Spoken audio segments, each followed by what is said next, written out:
Then all the tribes of Israel went to David at Hebron and told him, "We are your own flesh and blood. In the past, when Saul was our king, you were the one who really led the forces of Israel. And the Lord told you, 'You will be the shepherd of my people Israel. You will be Israel's leader.'" So there at Hebron, King David made a covenant before the Lord with all the elders of Israel. And they anointed him king of Israel. David was 30 years old when he began to reign, and he reigned 40 years in all. He had reigned over Judah from Hebron for 7 years and 6 months. And from Jerusalem he reigned over all Israel and Judah for 33 years. David then led his men to Jerusalem to fight against the Jebusites, the original inhabitants of the land who were living there. The Jebusites taunted David, saying, "You'll never get in here. Even the blind and lame could keep you out." For the Jebusites thought they were safe. But David captured the fortress of Zion, which is now called the City of David. On the day of the attack, David said to his troops, "I hate those lame and blind Jebusites. Whoever attacks them should strike by going into the city through the water tunnel." That is the origin of the saying, "The blind and the lame may not enter the house." So David made the fortress his home, and he called it the City of David. He extended the city, starting at the supporting terraces and working inward. And David became more and more powerful, because the Lord God of heaven's armies was with him. Then King Hiram of Tyre sent messengers to David, along with cedar timber and carpenters and stone masons, and they built David a palace. And David realized that the Lord had confirmed him as king over Israel and had blessed his kingdom for the sake of his people Israel. After moving from Hebron to Jerusalem, David married more concubines and wives, and they had more sons and daughters. These are the names of David's sons who were born in Jerusalem: Shammua, Shobab, Nathan, Solomon, Ibhar, Elishua, Nepheg, Japhia, Elishama, Eliada, and Elipholet. When the Philistines heard that David had been anointed king of Israel, they mobilized all their forces to capture him. But David was told they were coming, so he went into the stronghold. The Philistines arrived and spread out across the valley of Rephaim. So David asked the Lord, "Should I go out to fight the Philistines? Will you hand them over to me?" The Lord replied to David, "Yes, go ahead. I will certainly hand them over to you." So David went to 𝗏 and defeated the Philistines there. "The Lord did it," David exclaimed. "He burst through my enemies like a raging flood." So he named that place 𝗏, which means, "the Lord who bursts through." The Philistines had abandoned their idols there, so David and his men confiscated them. But after a while the Philistines returned and again spread out across the valley of Rephaim.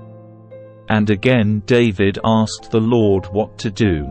"Do not attack them straight on," the Lord replied. "Instead, circle around behind and attack them near the poplar trees. When you hear a sound like marching feet in the tops of the poplar trees, be on the alert. That will be the signal that the Lord is moving ahead of you to strike down the Philistine army." So David did what the Lord commanded, and he struck down the Philistines all the way from Gibeon to Gezer. Then David again gathered all the elite troops in Israel, 30,000 in all. He led them to Baalah of Judah to bring back the Ark of God, which bears the name of the Lord of Heaven's armies, who is enthroned between the cherubim. They placed the Ark of God on a new cart and brought it from Abinadab's house, which was on a hill. Uzzah and Ahio, Abinadab's sons, were guiding the cart that carried the Ark of God. Ahio walked in front of the Ark. David and all the people of Israel were celebrating before the Lord, singing songs and playing all kinds of musical instruments, lyres, harps, tambourines, castanets, and cymbals. But when they arrived at the threshing floor of Nacon, the oxen stumbled, and Uzzah reached out his hand and steadied the Ark of God. Then the Lord's anger was aroused against Uzzah, and God struck him dead because of this. So Uzzah died right there beside the Ark of God. David was angry because the Lord's anger had burst out against Uzzah. He named that place Perez Uzzah, which means, to burst out against Uzzah, as it is still called today. David was now afraid of the Lord, and he asked, "How can I ever bring the Ark of the Lord back into my care?" So David decided not to move the Ark of the Lord into the city of David. Instead, he took it to the house of Obed-Edom of Gath. The Ark of the Lord remained there in Obed-Edom's house for 3 months, and the Lord blessed Obed-Edom and his entire household. Then King David was told, "The Lord has blessed Obed-Edom's household and everything he has because of the Ark of God." So David went there and brought the Ark of God from the house of Obed-Edom to the city of David with a great celebration. After the men who were carrying the Ark of the Lord had gone 6 steps, David sacrificed a bull and a fattened calf.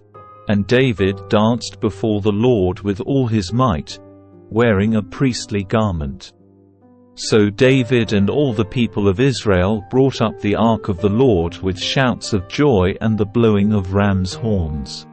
But as the Ark of the Lord entered the city of David, Michal, the daughter of Saul, looked down from her window. When she saw King David leaping and dancing before the Lord, she was filled with contempt for him. They brought the Ark of the Lord and set it in its place inside the special tent David had prepared for it. And David sacrificed burnt offerings and peace offerings to the Lord. When he had finished his sacrifices, David blessed the people in the name of the Lord of Heaven's armies.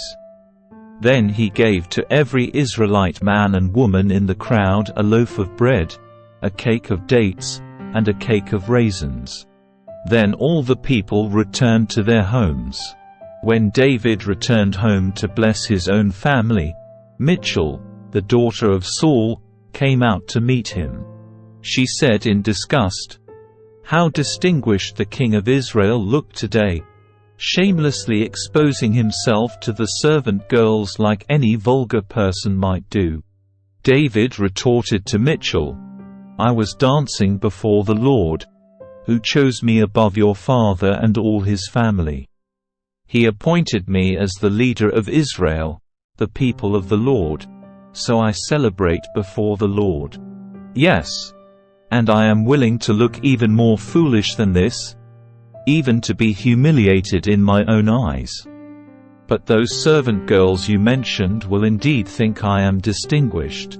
So Michal, the daughter of Saul, remained childless throughout her entire life.